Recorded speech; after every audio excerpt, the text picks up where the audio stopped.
Hello, this is my video on installing a big block Chevrolet in a 1996 S10 two-wheel drive single cab. This truck originally had a 2.2 liter four banger, had a 5-speed manual, had the hydraulic clutch and everything. So I'm making this video on that on hopes to help others out on building these trucks.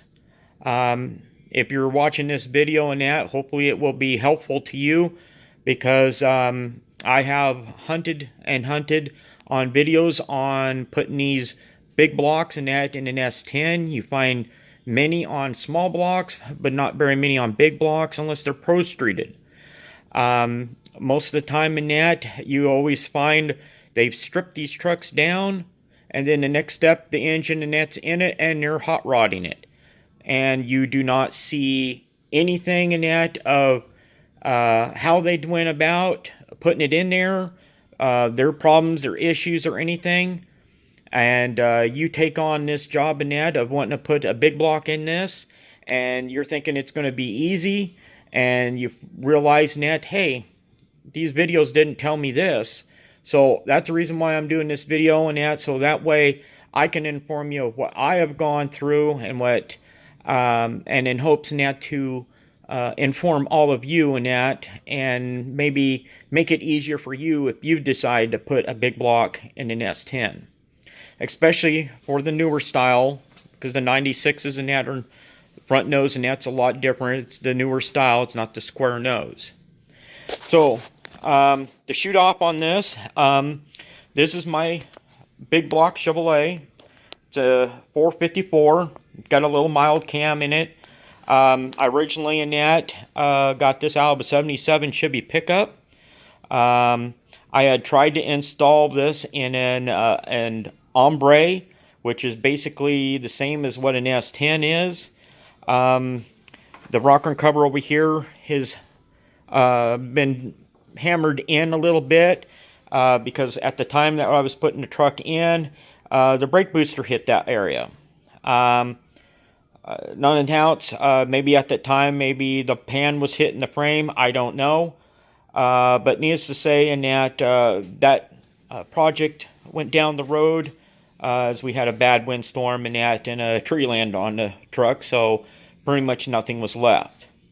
So to get on with this, I watched a lot of videos, and so I'm going off of what I've seen through many videos, and being able to do this, I believe, is the best way and the safest way of doing it, and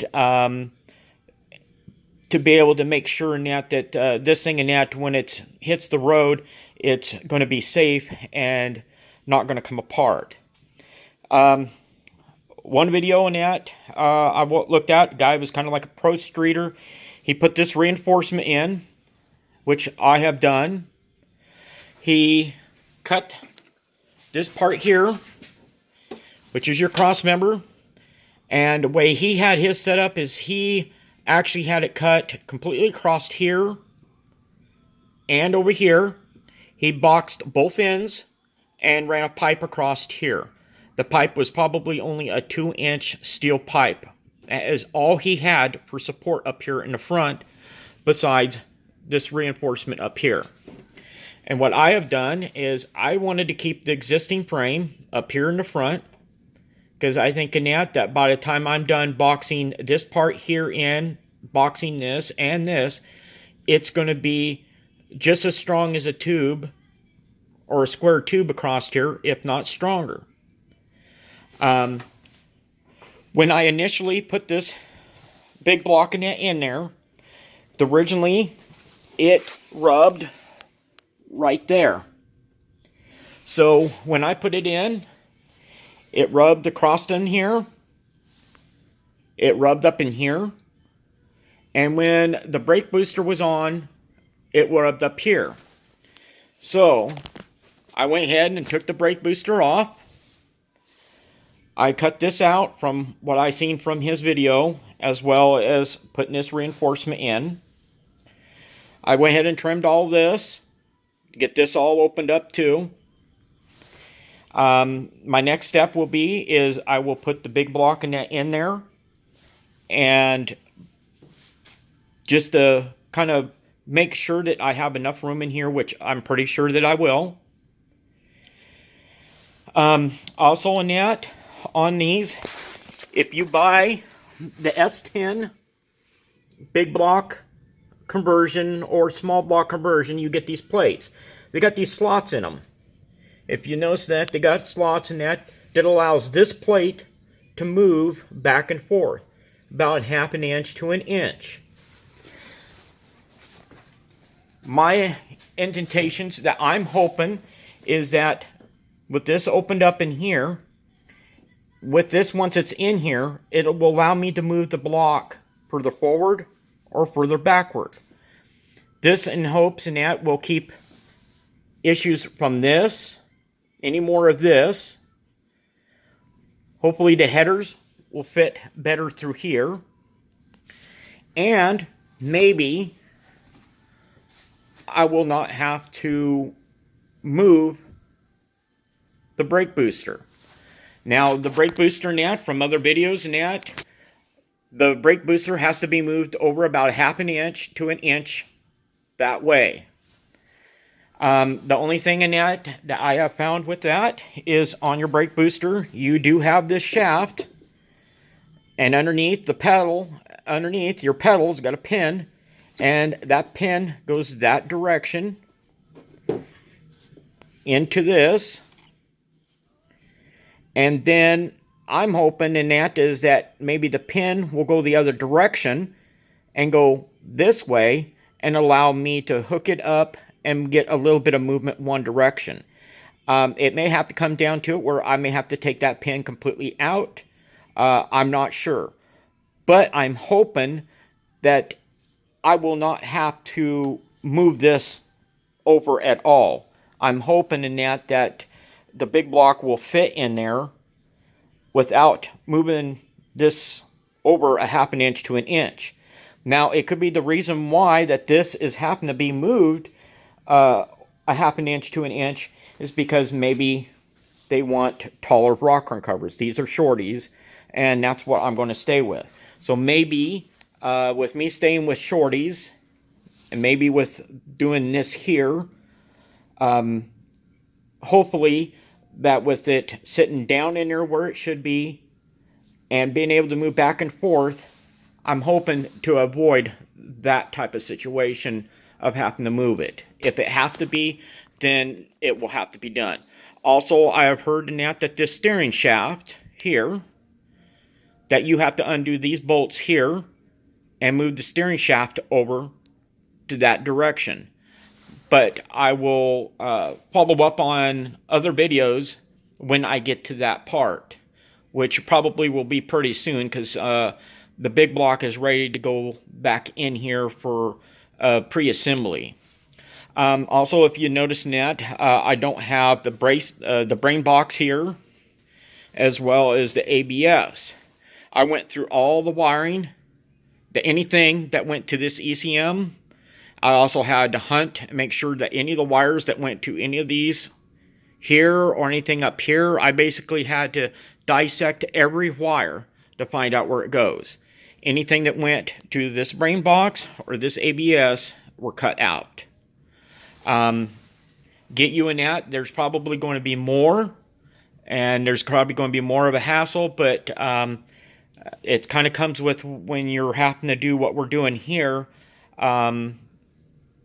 I don't really see need in that for this ABS, and that it just adds more weight when you can get by without having to have it.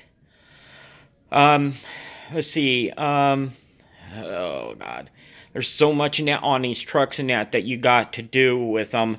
Also in that down here, the brake line comes up and down, comes down into here.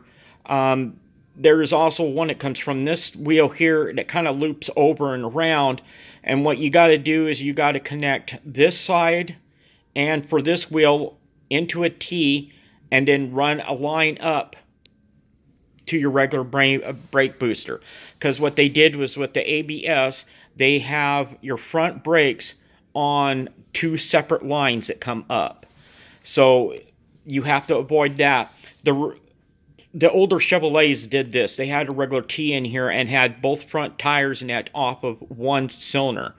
So it can be done with a regular cylinder and master cylinder from what's originally on this. So it will work. Let's see. The next step in that is the headers. I got these headers on eBay. They're stainless steel from a 67 to 71 Camaro. They're supposed to work, is what I've been told. And don't quote me on this, because this is off of the videos that we're getting offline. Everybody says Camaro. We will see in that when I go to install these how much of an issue I'm going to have. That's the reason why I'm doing this video and that, because there is too many videos and that up there that that people are building these trucks. They strip them out, and then the next step you see them with a big old engine in it, and they're hot rodding it and everything. Or they just give you a video, hey, I got a big block in here, and don't tell you all those little knickknacks and stuff that you have to go through to put it in there. And I'm hoping in that with me doing this video, it will help others in that are wanting to do the same thing. Get you in that. This is going to be a whole lot. That is a whole lot of engine when you're going from a 4-banger to a V8, especially a big V8. A small block Chevy is probably more than enough for this. But I wanted to be different. I want to try something different. And that is the reason why that I am going with this big block. Like I said in that, I will follow up with other videos and my progress. I will go ahead and I will mount this big block in there. And if I have any issues, I will make sure that I put those in the next video. So stay tuned and keep them S10s rolling. Thank you.